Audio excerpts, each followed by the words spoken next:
오늘 이 시간에는 차별하여 대하지 말라라는 제목으로 하나님의 말씀을 전하도록 하겠습니다.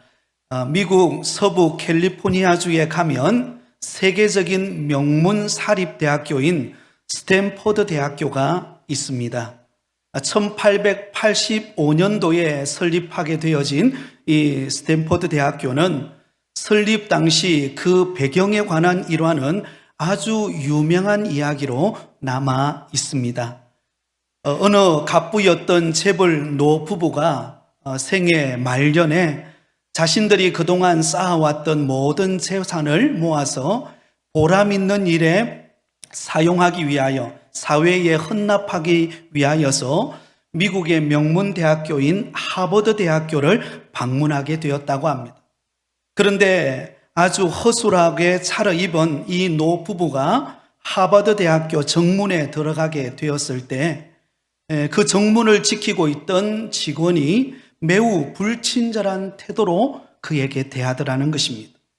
그래서 이 노인 부부는 총장님을 좀 만나러 왔다라고 이야기를 하자 그 직원은 굉장히 못마땅하다라는 태도로 위아래를 훑어보더니 총장님은 댁들과 같은 사람들을 만날 만큼 한가한 분이 아닙니다 라고 퉁명스럽게 이야기를 하는 것입니다.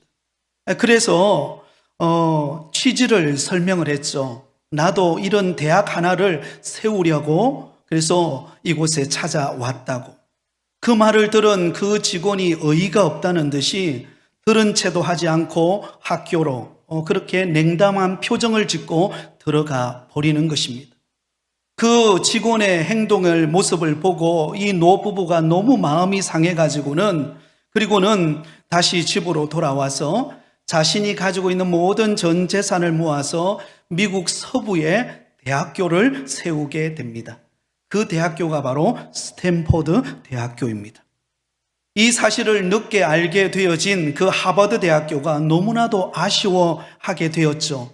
그리고는 그 이후로부터 이 하버드 대학교 정문에는 이런 글귀가 적혀 있다고 합니다.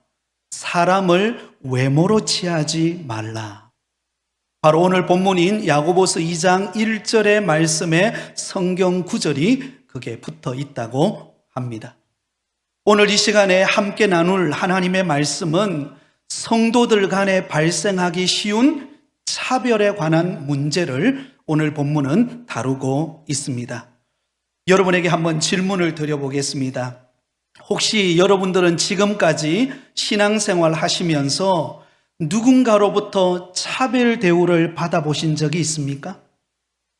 여러분, 그때 차별 대우를 받았을 때 여러분의 마음은 어떠셨습니까?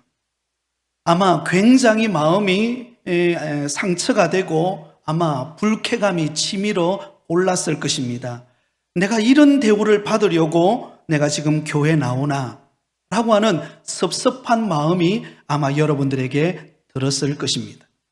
자, 그렇다면 이와 반대로 여러분 혹시 지금까지 신앙생활 해 오시면서 누군가를 은연중에 차별 대우해 보신 적이 있으십니까? 그렇다면 그때 그 상대방의 마음은 어떠했을 것이라고 여러분 생각되십니까? 상대방 역시 나 자신이 차별 대우 받았을 때 그때 그 기분, 아마 그 마음이었을 것입니다. 여러분, 일반적으로 차별 대우하는 경우들을 살펴보면 그 종류가 참 다양하다라는 것을 우리는 알 수가 있습니다. 예를 들면 먼저 인종 간의 차별이 있습니다.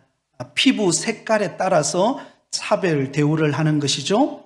그 사람이 백인인지 아니면 흑인인지 아니면 황색인인지 아니면 혼혈인인지에 따라서 차별 대우를 하는 것입니다. 오래전에 남아프리카로 가는 비행기 안에서 실제로 있었던 일이라고 합니다. 비행기를 탔던 한 백인 중년 여성 한 사람이 승무원을 향해서 큰 소리로 외쳤습니다. 이봐요, 승무원, 여기 옆자리를 좀 바꿔주세요. 그러자 승무원이 너무 궁금해서 물었죠. 아니, 무슨 일이시죠? 백인 여성이 화가 난 얼굴로 보면 모르겠어요? 지금 제 옆에 흑인이 앉아 있잖아요. 그러니 제 자리를 좀 바꿔주세요.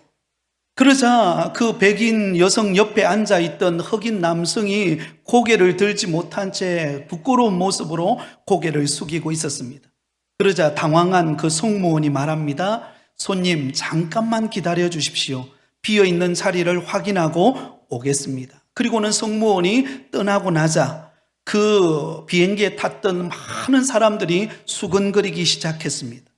한참을 있다가 그 승무원이 돌아와서 이렇게 말하는 것입니다. 오래 기다리셨습니다. 퍼스트 클래스에 빈자리가 한 곳이 있는데 그곳으로 가시죠. 그때 백인 여성이 자신을 데려갈 것처럼 일어나려고 하는 순간 그 승무원이 아니요, 당신 말고 저 옆에 있는 흑인분, 그리고는 그 흑인분을 데리고 퍼스트 클래스로 데려가자 그곳에 있는 모든 승객들이 웃음을 지었다고 합니다. 여러분, 인종 간의 차별이 있습니다.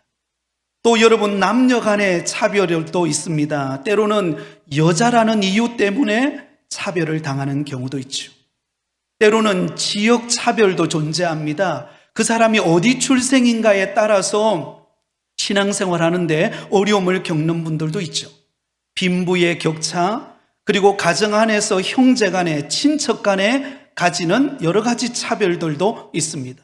심지어 여러분, 교회 안에서 이루어지는 각종 차별들도 다양한 것을 볼 수가 있습니다. 그래서 오늘 본문에도 보면 우리가 무심코 다른 사람을 차별 대우하는 이러한 다양한 문제들을 다루면서 야고보 사도는 사람을 겉모습만 보고 그 사람을 차별 대우해서는 안 된다라는 것을 우리에게 강조하여 권면하고 있습니다. 야고보 사도가 활동하던 그 당시에 초대 교회 당시의 사회의 분위기는 어땠습니까? 대부분이 계급과 신분에 따라서 차별 대우가 보편화되어져 있던 사회였습니다.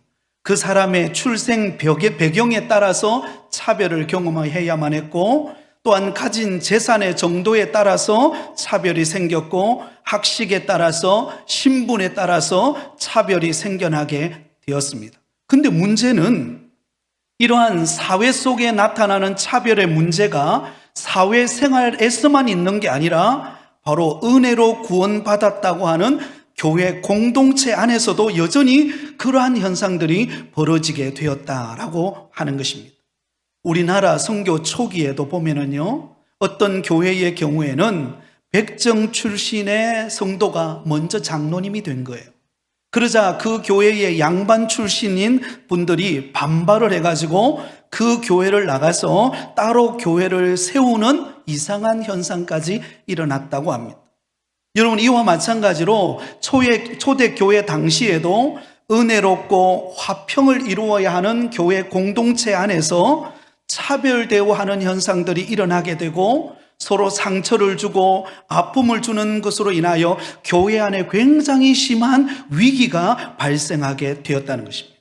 그래서 이러한 심각성을 알게 되어진 야고보 사도는 교회 안에서 악영향을 끼치는 이 차별 대우의 문제를 성경적인 관점에서 오늘 우리에게 다루어 주고 있습니다. 자, 먼저 야고보 사도는 그 당시 심각한 차별의 문제를 다루는 한 가지 예를 우리에게 소개하고 있습니다. 2절과 3절입니다. 만일 너희 회당에 금가락지를 끼고 아름다운 옷을 입은 사람이 들어오고 또 남루한 옷을 입은 가난한 사람이 들어올 때에 너희가 아름다운 옷을 입은 자를 눈여겨보고 말하되 여기 좋은 자리에 앉으소서 하고 또 가난한 자에게 말하되 너는 거기 서 있든지 내 발등상 아래에 앉으라 하면, 자, 여기 보니까요 예배 시간이 되었습니다. 그래서 금가락지를 끼고 화려한 옷을 입은 누가 보아도 부자연 사람이 교회를 방문하게 된 것입니다. 그러자 안내위원이 그 부자를 보면서 어떻게 행동합니까? 그의 외모만 보고 부자라는 것을 감지하고는 맨 앞자리에 좋은 자리로 안내를 하게 되었다는 것입니다. 여러분, 우리 교회도 새 가족들이 이제 앞으로 들어오게 될 텐데요. 우리 교회도 보면 새 가족 자리가 굉장히 좋은 자리에 있습니다. 은혜 받기 좋은 자리에 새 가족을 앉히는 것은 당연한 것이죠. 은혜 받고 예수 믿게 하는 아주 좋은 그런 계기가 됩니다. 근데 문제는 그 다음입니다. 이와 정반대로 남루한 옷을 입은 한 가난한 사람이 그 교회를 방문하게 된 것입니다. 누가 보아도 저 사람은 참 가난하다라고 볼 수밖에 없는 그런 사람이었습니다. 그러자 안내위원이 어떻게 행동합니까? 그 사람을 차별히 대하면서, 함부로 대하면서 성의 없게 이렇게 말하는 것입니다. 거기 서 있든지 아니면 땅바닥에 앉으십시오. 이렇게 말을 했다는 것입니다. 그 사람의 외모를 보고 불친절하게 차별하여 대우를 하게 되었던 것입니다. 여러분, 이처럼 교회 안에서 외모로 차별 대우하는 사람들에게 야고보 사도는 매우 단호하게 책망의 말씀을 하고 있는 것을 볼 수가 있습니다. 우리 4절 말씀을 같이 읽겠습니다. 너희끼리 서로 차별하며 악한 생각으로 판단하는 자가 되는 것이 아니냐. 여러분, 차별하여 대하는 것에 대하여 악한 생각으로 판단하는 자라고 책망하고 있습니다. 무슨 말입니까? 다른 사람을 차별하는 것은 악한 행위라는 것입니다. 교회 공동체 안에서는 결코 있어서는 안 되는 일을 행하고 있다라는 것이죠. 사랑하는 여러분, 교회는 어떤 곳입니까? 교회는요, 그 어느 누구도 차별받아서는 안 되는 곳이 교회인 줄 믿습니다. 빈부의 격차가 있던, 그 사람이 많이 배우고 적게 배웠던, 아니면 그 사람의 여러 가지 사회적인 지위가 높든 낮든 상관이 없습니다. 교회 안에 들어오면은요, 우리는 다 계급장을 떼고 하나님 앞에 있는 모습 그대로 우리는 하나님을 예배하는 믿음의 성도들인 것입니다. 그러면 여러분, 교회 안에 예배드리러 오고 은혜 받으러 오는 이 교회 안에서는 그 어느 누구도 차별받아서는 안 된다라는 사실을 기억하실 수 있기를 바랍니다. 자, 그렇다면 여러분, 우리가 교회 안에서 왜 다른 사람들을 차별 대우하지 말아야 할까요? 오늘 성경은 몇 가지 이유를 우리에게 말씀해 주고 있습니다. 그 첫 번째 이유는 우리 모두가 예수 그리스도를 믿음으로 구원을 받았기 때문입니다.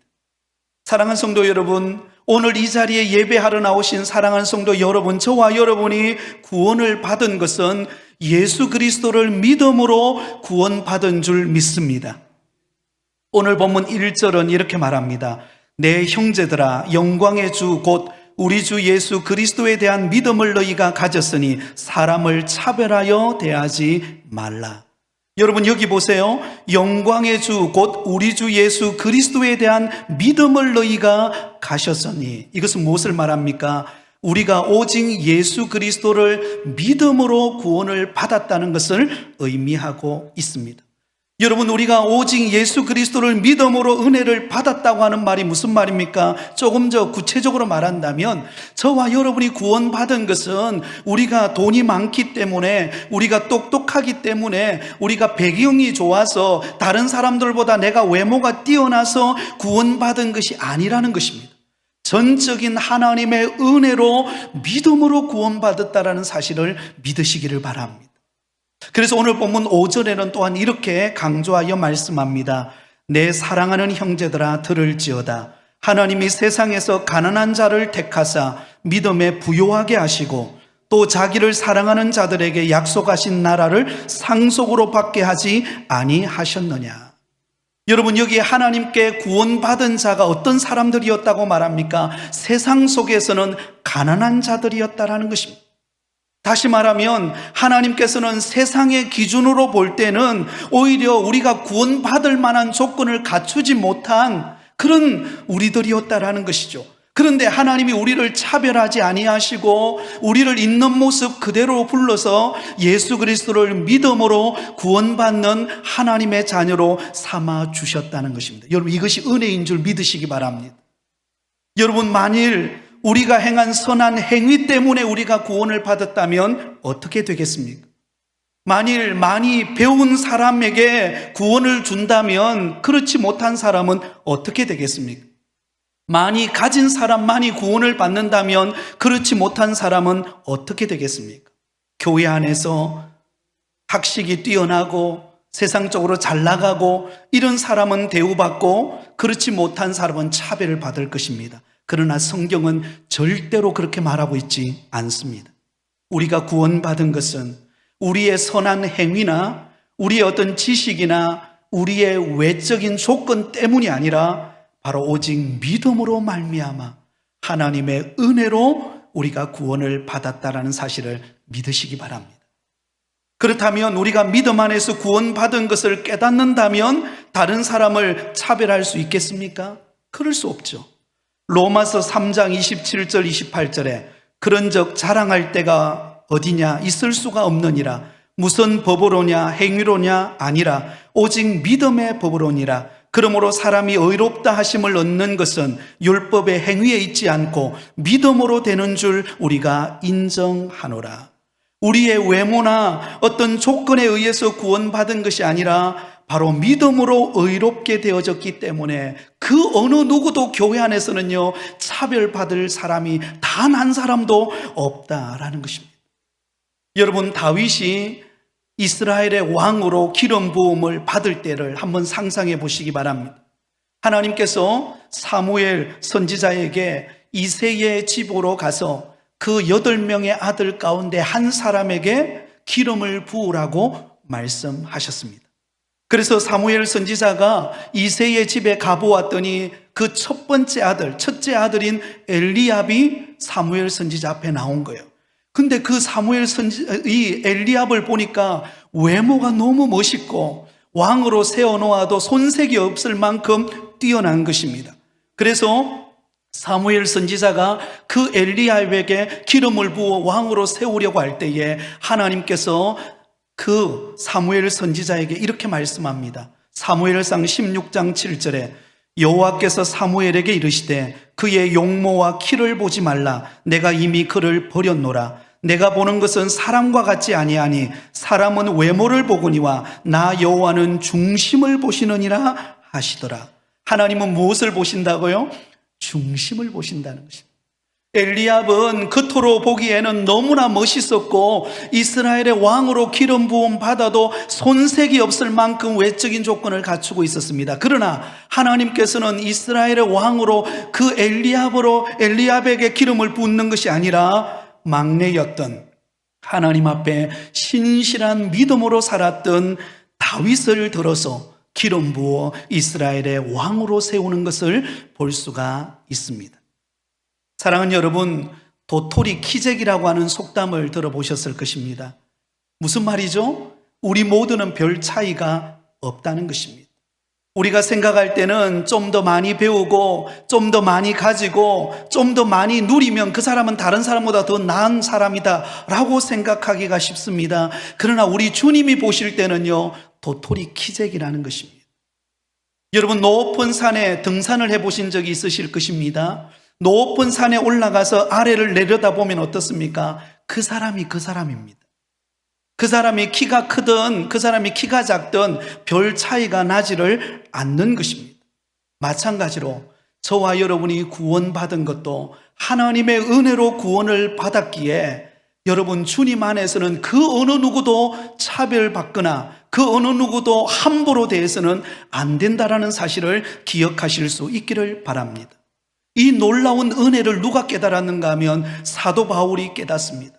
사도 바울이 예수 그리스도를 다메섹 도상에서 만나고 난 다음에 그가 초기에 사역할 때만 하더라도 이 사도 바울은 자신이 그래도 나름대로 대단한 사람이라고 생각을 했습니다. 그래서 자신을 소개할 때 어떻게 소개합니까? 하나님의 뜻으로 말미암아 예수 그리스도의 사도된 나 바울은 자신의 사도성을 강조합니다. 내가 사도되었다라는 것을 강조해요. 그런데 한참 사역을 하는 중반기 때 그가 자신을 어떻게 소개하는가 하면 성도 중에 지극히 작은 자나 바울은, 성도 중에서도 작은 자가 나라는 것입니다. 근데 여러분, 사역 말기에 이제 하나님의 부르심이 다가왔을 때 사도 바울은 자신을 어떻게 소개합니까? 나는 죄인 중에 괴수로다. 사도 바울은 주님을 믿고 신앙의 수준이 깊어지면 깊어질수록 다른 사람을 차별하는 것이 아니라 자신의 연약함을 발견하고 자신을 낮추는 것을 볼 수가 있습니다. 이것이 진정한 성숙한 믿음의 성도의 모습이라는 것을 기억하실 수 있기를 바랍니다. 여러분, 우리가 오랜 신앙의 연륜을 가지고 나름대로 교회에서 큰 역할을 감당하고 우리가 수고하고 아름다운 업적을 남기고 은혜의 통로에로 쓰임 받으셨습니까? 그러면 그럴수록 여러분, 나 자신의 연약함을 알고 다른 사람을 차별하여 대하는 것이 아니라 다른 사람을 존중히 여기고 다른 사람을 위하여 기도하고 섬기는 믿음의 성도가 되시기를 바랍니다. 이것이 진정한 성숙한 믿음의 성도의 모습입니다. 두 번째로, 왜 우리는 다른 사람을 차별하여 대하지 말아야 합니까? 하나님께서 우리에게 주신 분명한 계명이기 때문입니다. 우리 9절 말씀을 같이 읽겠습니다. 만일 너희가 사람을 차별하여 대하면 죄를 짓는 것이니 율법이 너희를 범법자로 정죄하리라. 자, 여기 보면 만일 너희가 사람을 차별하여 대하면 죄를 짓는 것이다 라고 그렇게 말씀하고 있습니다. 여러분, 우리는 무심코 다른 사람을 차별할 때가 있습니다. 무심코 함부로 말할 때가 있습니다. 그러나 여러분, 그 무심코 내뱉은 한마디가 죄가 된다라는 사실을 우리는 까마득히 모르고 우리는 살아갈 때가 많습니다. 그러나 오늘 본문은 우리에게 분명하게 말해주고 있습니다. 왜 여러분, 우리가 다른 사람을 차별하는 것이 죄를 짓는 것일까요? 하나님께서 우리에게 주신 계명을 범하는 일이기 때문입니다. 하나님께서 우리에게 주신 계명이 무엇입니까? 내 이웃을 내 몸과 같이 사랑하라는 것입니다. 한번 따라하겠습니다. 내 이웃을 내 몸과 같이 사랑하라. 여러분, 이것이 하나님께서 저와 여러분에게 주신 계명입니다. 그런데 여러분, 우리가 무심코 다른 사람을 향하여 차별하고 함부로 말하고 하는 이 행위를 통하여서 그 사람을 진정으로 사랑하고 내 몸처럼 사랑하는 것이 아니라 그 사람을 깎아내리고 그 사람에게 상처를 주고 그 사람에게 아픔을 준다면 이것은 하나님이 우리에게 주신 계명, 내 이웃을 내 몸과 같이 사랑하라고 하는 이 계명을 어기는 행위가 되어진다는 것입니다. 그래서 오늘 본문에는 이런 예를 들죠. 10계명에 나오는 간음하지 말라, 살인하지 말라라고 하는 이 말씀은 우리가 10계명을 통해서 우리가 너무나 잘 알고 있는 말씀이죠. 그러나 여러분, 이것은 알고 있지만 우리가 다른 사람을 외모로 바라보고 그 사람을 차별하고 그 사람에게 함부로 말하는 것에 대해서 하나님이 이 계명을 어긴다라는 사실에 대해서는 우리가 소홀히 여길 때가 있습니다. 그러나 그렇지 않아요. 똑같이 여긴다는 것입니다. 살인하는 것과 그리고 간음하는 것과 동일한 하나님의 계명을 범하는 행위가 무엇인가 하면 다른 사람을 향하여 차별하고 함부로 대하는 것입니다. 있을 수 없는 일이라는 것을 우리는 알아야 합니다. 누가복음 10장에 보면 선한 사마리아 비유가 나옵니다. 한 율법 교사가 예수님에게로 찾아와서 예수님에게 질문하죠. 예수님, 내 이웃이 누구입니까? 그러자 예수님께서 한 가지 비유를 들어서 답변해 줍니다. 그 비유가 바로 선한 사마리아 비유입니다. 어떤 사람이 예루살렘에서 여리고로 내려가다가 강도를 만나게 된 것입니다. 그리고는 강도에게 심한 매질을 당하고 그가 가지고 있는 전 재산을 다 빼앗겨버리고 거의 죽음 직전에 놓이게 되었습니다. 근데 마침 그때에 한 제사장이 지나가게 되었는데 그 제사장이 그렇게 매에 맞아서 죽어가고 있는 그 사람을 보고는 그냥 스쳐 지나가는 거예요. 그리고는 그 다음에는 레위인이 지나가다가도 보고서도 그냥 스쳐 지나가 버리는 것입니다. 그런데 사마리아 사람이 그를 보고는 불쌍히 여겨서 응급조치를 취하고 그리고는 그를 데려서 주막으로 데려가서는 그를 돌보아주고 내가 다시 오기까지 이 사람을 돌보아달라고 비용까지 전달해 주면서 지극정성으로 돌보게 됩니다. 그러면서 예수님께서 이 율법 교사에게 질문을 던지죠. 누가 강도 만난 자의 이웃이 되겠느냐?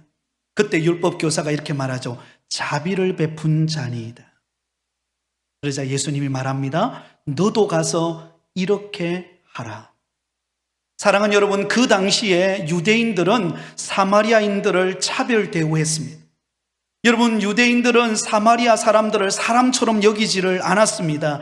무시하고 이방인처럼 여기고 개돼지로 여기면서, 그래서 여러분, 이 유대인들이 그 사마리아 땅을 지나가려고 할 때는 사마리아 땅으로 지나가면 지름길인데 그렇게 지나가지 않고 삥 둘러서 북쪽에 있는 갈릴리 지방으로 가고 오고 했습니다.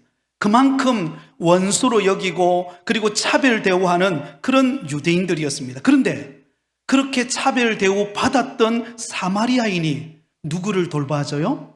그 유대인을, 자신을 향하여 조롱하고 자신을 향하여 차별하고 있는 그 유대인을 향하여 고통당하고 급한 죽게 되어진 그 유대인들을 정성을 다하여 돌보고 자기가 가진 것을 들여서 지극정성으로 돌봐주는 그 사랑의 돌봄을 통하여서 차별하지 않고 돌보는 그의 행위를 통하여서 진정한 이웃이 누구인가를 보여주고 있습니다. 바로 자비를 베푼 그 사마리아 사람이었던 것입니다. 여러분, 이 사마리아 사람은 다른 사람을 차별하는 사람이 아니라 상대방의 생명의 존중을 알고 그 사람의 생명의 가치를 아는 자였습니다. 그러하였기에 자신의 가진 것을 들여서 그 사람을 도울 수가 있었던 것입니다. 사랑하는 여러분, 우리가 다른 사람을 차별하고 함부로 말하는 것은요, 상대방의 생명의 가치를 존중하지 않는다라는 증거임을 아셔야 합니다. 그러나 그 반대로 누군가를 차별하지 않고 그 사람을 사랑으로 돌보고 그 상대방의 연약함을 품고 섬길 때 그 사람은요, 생명의 가치를 아는 사람이에요. 주님은 바로 그런 사람이 진정한 이웃이라고 말하고 있습니다. 제가 며칠 전에 유튜브를 보는데 한 영상을 보고 정말로 두 눈에 눈물이 나왔습니다. 그 장면이 어떤 장면이었는가 하면 어머니 돌고래가 헤엄치고 가는데 그 콧등에다가 아마 이 어머니 돌고래가 그 아기 돌고래를 아마 잉태를 했는가 봐요. 출산을 했는가 봐요. 출산을 했는데 이 아기 돌고래가 죽은 거예요. 무슨 일이 있었는지 모르겠지만 죽었는데 그 어린 새끼 돌고래기를 콧등에다가 얹고는 계속 헤엄쳐가는 장면이었습니다. 여러분 한번 상상해 보세요. 이 어미 돌고래가 그 콧등에 죽은 그 새끼 돌고래를 콧등에 얹고 계속 물 위를 가면서 왜 그렇게 갔습니까? 사랑하는 자기 그 새끼 돌고래가 죽은 것에 대한 안타까움을 가지고 너무나 헤어지기가 안타까우니까 계속 물 위를 그 헤엄쳐 가면서 그 콧등에다가 그 죽은 어린 돌고래를 콧등에 얹고는 가는 그 모습을 보면서 제 마음을 돌아보게 됐습니다. 사랑하는 여러분, 심지어 돌고래도 그 죽은 자기 새끼 그 돌고래와 헤어지는 것이 너무 아쉬워서 그 콧등에다 얹고 계속해서 바다를 헤엄쳐 가고 있다면 예수 그리스도의 피값으로 산 우리 성도들 간에 진정으로 사랑한다고 말한다면 상대방을 어떻게 차별할 수가 있겠습니까? 어떻게 함부로 말할 수가 있겠습니까? 생명의 가치를 아는 사람은, 생명의 소중함을 아는 사람은 오히려 상대방의 허물을 덮어주고 진정으로 겸손히 섬기는 선한 사마리아와 같은 인물인 줄 믿습니다. 저와 여러분이 이런 사람이 되시기를 바랍니다.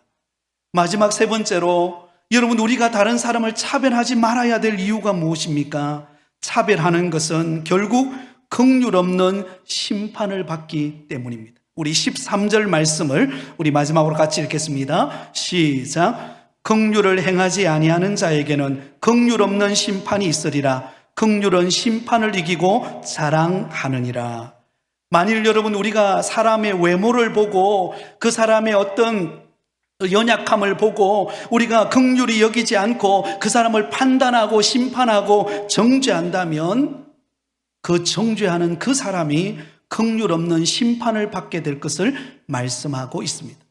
여러분, 여기서 말하고 있는 이 심판은 예수 그리스도를 믿는 우리 성도들이 장차 재림 때에 우리에게 임할 심판을 말씀하고 있기도 하지만, 그러나 오늘 현재도 포함하고 있습니다. 우리가 누군가를 차별하고 누군가를 홀대하고 함부로 말한다면 하나님의 징계의 대상이 된다는 것을 말하고 있습니다. 다른 사람을 긍휼히 여기지 않고 차별하여 대하면 하나님께서 우리를 긍휼히 여기지 않고 그가 행한 대로 갚으실 것을 말씀하고 있습니다. 우리 하나님은 심은 대로 거둔다라고 성경의 원리를 우리에게 가르쳐 주고 있습니다. 우리가 누군가를 긍휼히 여기고 그 사람의 약점을 품어주고 사랑으로 섬겨주면은요, 나중에 나도 때로는 허물이 보이고 내 약점이 보일 때에 나를 품어주고 사랑해 주었던 그 사람이 나를 안아주고 나를 위로해주고 함께 동력해주는 아름다운 사랑의 관계가 되어집니다. 그러나 그 반대로 내가 누군가를 차별하고 누군가에게 함부로 말하고 함부로 대하게 되면은요, 그때는 기분이 좋을지 모르지만 나중에 지나가고 나면 그 모든 행환대로 다 나에게 그 심판이 돌아온다라는 것을 우리는 기억해야 합니다. 그러므로 심판을 이길 수 있는 것은 긍휼함입니다. 우리 안에 긍휼함이 회복되면, 여러분, 나 같은 죄인을 구원해 주신 그 긍휼한 주님의 사랑을 기억한다면 우리는 다른 사람을 함부로 차별할 수 없는 것입니다. 함부로 대할 수 없는 것입니다. 부끄러운 이야기지만 저도 어릴 때 제 바로 위에 있는 형을 저도 늘 차별했습니다. 왜냐하면 저희 형이 일반적인 정상적인 사람보다도 좀 지능이 떨어진 형이었기 때문에 어릴 때 제 수준으로서는 그걸 잘 이해하지를 못했어요. 그래서 어릴 때 저희 형에 대해서 많이 때로는 이렇게 좋지 않게 이야기도 하고, 함께 길을 가다가 친구가 오면 피해버리기도 하고, 그렇게 행동을 했습니다. 그러다가 예수님을 만나고 난 다음에 제일 먼저 하나님이 제게 회개시켰던 게 뭔가 하면 사랑하는 그 형을 차별을 대우했던 것, 그걸 제일 먼저 보여주시더라고요. 그래서 하나님 앞에 한없이 눈물을 흘리면서 그렇게 연약한 형을 감싸주고, 오히려 더 제가 변호해주고 제가 더 당당하게 그 형을 또 감싸주어 했어야 되는데 그렇지 못한 저 자신을 회개하고 나면서 하나님이 그 다음에 제 마음에 주신 것이 그 형을 사랑하는 마음을 주셨습니다. 사랑하는 성도 여러분, 저와 여러분이 은혜로 구원받지 않으셨습니까? 하나님의 긍휼하심을 입고 오늘도 우리가 살아가고 있지 않습니까? 만약에 여러분, 우리가 행한 대로 하나님이 우리를 심판한다면 지난 한 주간의 우리의 삶을 되돌아볼 때에 주님 앞에 과연 이 자리에 와서 예배 드릴 수 있는, 자신 있게 예배 드릴 수 있는 사람은 과연 몇 사람이나 될까요? 이 자리에 서서 말씀을 전하는 저 역시 부끄러워서 감히 하나님 앞에 설 수 없을 것입니다. 그러나 하나님은 우리를 판단하지 않으시고 우리를 차별하지 않으시고 도리어 우리를 긍휼히 여기시고 은혜의 자리로 우리를 불러주신 줄 믿습니다. 여러분, 하나님께서 우리를 차별하지 아니하시고 긍휼을 베풀어 주신 가장 위대한 하나님의 주님의 사역이 무엇입니까? 예수님의 십자가의 사건입니다. 죄로 말미암아 영원한 형벌을 받고 차별받아 멸망의 길로 갈 수밖에 없었던 저와 여러분을 대신하여 친히 예수님께서 사람들로부터 모함을 당하시고 차별을 당하시고, 너가 하나님의 아들이거든 그 십자가에서 내려와 보라고 조롱하는 그 멸시와 조롱을 이기고 내가 다 이루었다라고 고백하시면서 자신의 몸에 있는 모든 물과 피를 다 쏟으시면서 우리를 대신하여 친히 십자가에 못 박히신 예수 그리스도, 그 차별하지 않으시고 우리를 대하시는 그분의 긍휼과 사랑 때문에 저와 여러분이 구원을 받고 하나님의 자녀가 되고 오늘도 믿음으로 살아가고 있다는 사실을 결코 잊지 마시기를 바랍니다. 마지막으로 이 말씀만 드리고 여러분 말씀을 맺으려고 합니다. 전라북도 김제에 가면 금산교회라고 하는 교회가 있습니다. 이 교회는 1905년도에 세워진 교회인데요, 기역자 교회라고도 알려진 유명한 교회입니다. 그런데 이 교회에 전해 내려오는 이야기 중에 아주 감동적인 일화가 있습니다. 바로 이 교회의 조덕삼 장로님에 관한 이야기입니다. 한국 교회사에 길이 남아있는 이야기이기도 합니다. 본래 이 조덕삼 장로님의 집은 대대로 아주 거부였습니다. 그의 할아버지와 아버지께서 중국에 오가면서 홍삼 장사를 하면서 무역하는 굉장히 큰 거상이었습니다. 그러다가 금산에 와서 정착을 하며 살게 되었는데요. 그 금산에 있는 거의 대부분의 땅이 바로 이 조덕삼 장로님의 땅이었습니다. 그래서 많은 사람들이 그 금산 땅에 사는 사람들이 그 소장농이 되어서 그 조덕삼 장로님의 논을 일구면서 밭을 일구면서 그렇게 살아가게 되었고, 또 이 조덕삼 장로님이 예수님을 믿고 은혜를 받고 또 친히 자기 땅을 교회당으로 봉헌을 하고 그곳에 교회당을 세운 교회가 금산교회였습니다.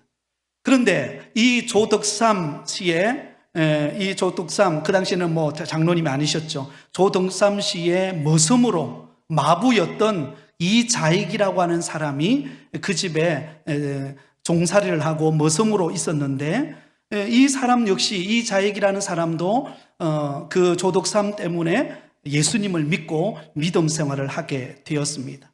그러다가 그 세운 교회가 부흥을 하게 되어서 이제 장로님을 뽑게 되어졌는데요. 1907년도 금산교회 교인이 증가하면서 장로 투표를 했는데 한 분의 장로님을 세우는데 두 사람이 대상이었습니다. 바로 조덕삼 씨와 이자익 씨가 대상이었습니다. 근데 여러분, 결과가 누가 되었겠습니까? 누가 장로님으로 뽑혔겠습니까? 조덕삼 씨가 아니라 이자익 씨가 장로님으로 선출이 된 것입니다. 당시 최대의 갑부였고, 그리고 그 교회를 세웠던 이 조덕삼 씨가 여러분 장로가로 뽑힌 게 아니라 그 집에 머슴으로 살고 있는 이자익 씨가 장로님이 된 거예요. 그러니 여러분, 투표가 끝나고 난 다음에 술렁술렁하고 이제 큰일 났다, 분위기가 막 어색해지고 이제 어떻게 하나 라고 하는 분위기가 딱 났을 때에 이 조덕삼 씨가 앞에 나와서 이런 말을 했습니다. 우리 금산교회는 참으로 훌륭한 일을 해냈습니다. 저희 집에서 일하고 있는 이자익 씨는 저보다도 신앙의 열의가 훨씬 더 대단한 분입니다. 참으로 감사합니다. 나는 하나님의 뜻을 겸허히 받아들이고 이자익 장로님을 잘 받들어서 교회를 잘 섬기겠습니다. 이렇게 인사를 하고 들어가는 거예요. 그러자 모든 성도들이, 두려워했던 성도들이 너무너무 기뻐서 박수를 쳤습니다. 그리고는 그 이후로 이 조덕삼 씨가 열심히 교회를 섬기고 열심히 충성하고 또 교회당을 세워서 이제 다시 장로님을 뽑는 때가 되었습니다. 그때 금산교회의 제2대 장로님으로 이 조덕삼 장로님이 선출이 됩니다. 그리고는 그가 장로님이 되자마자 이자익 장로님을 평양신학교로 공부하러 보냅니다. 그리고는 공부하러 보내놓고는 그 뒤에 있는 모든 공부하는 필요한 경비를 뒤에서 다 대어줍니다. 그리고는 이 이자익 장로님이 평양신학교를 졸업하고 목사님이 되었어요. 근데 더 놀라운 사실은 이 조덕삼 장로님이 그 이자익 목사님을 금산교회 담임 목사로 청빙을 합니다. 여러분, 이런 일이 있을 수 있겠어요? 자기 집에 마부로 있었던 사람, 종으로 있었던 사람인데 자기보다 먼저 장로님이 되고, 그리고 신학교를 보내서 목사님이 되셨는데 바로 그 금산교회의 담임 목사로 청빙을 하게 되었습니다. 그리고는 한마음 한뜻이 되어서 교회를 부흥케 하는 일에 앞장섰습니다. 그 은혜를 입어서 이자익 목사님은 여러분 대한예수교 장로의 총회장이 되고 3번이나 총회장이 되는 위대한 업적을 남기게 됩니다. 그 배후에는 어떤 사람이 있었기 때문이죠? 사람을 차별하지 않는, 정말로 하나님의 마음으로 섬기는 조덕삼 장로님이 있었기 때문입니다. 지금도 많은 수없는 한국 교회사의 이야기가 전해지고 있지만, 그러나 가장 감동적으로 우리에게 전해지고 있는 이야기가 바로 이 조덕삼 장로님의 이야기입니다. 그는 누구도 차별하지 않고 자기 집에 종으로 일하던 마부였던 그 이자익을 주님의 마음으로 섬겨서 목사님이 되게 하고 총회장이 되게 하고 위대한 하나님의 업적을 남기는 흔적의 한 페이지를 조덕삼 장로님, 누구도 차별하지 않는 그 신실한 믿음의 길을 걸어갔던 그 장로님을 통하여 그 일이 이루어지게 되었다는 것입니다. 오늘 이 시대에 조덕삼 장로님과 같은 분이 저와 여러분 되기를 바랍니다. 여러분, 우리 부곡교회는 그 어느 누구도 차별받지 않는, 그 어느 누구도 소외되지 않는, 정말로 힘들 때 서로 안아주고 함께 기도하고 협력하고 손을 붙잡아주고 함께 동력하는 아름다운 믿음의 공동체가 되어서 우리 교회를 통하여 많은 영혼을 구원하는 조덕삼 장로님과 같은 훌륭한 믿음의 증인들이 세워지시기를 예수님의 이름으로 축원드립니다.